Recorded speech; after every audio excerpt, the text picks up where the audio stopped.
দেখাইছিলি রে পাগলি সুখেরই সপন আজ কি কারণে ভাঙলি মন তোর কি ছিলি রে দুশ্মন তুই স্বামীর ঘরে যারে সাথে থাকি সুখে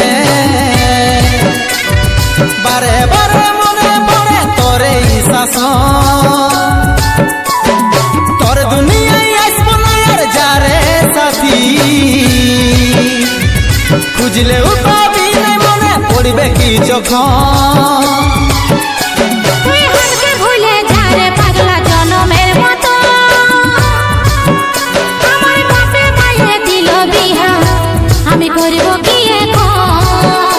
তুই কেনে দেখাইছিলি রে পাগলি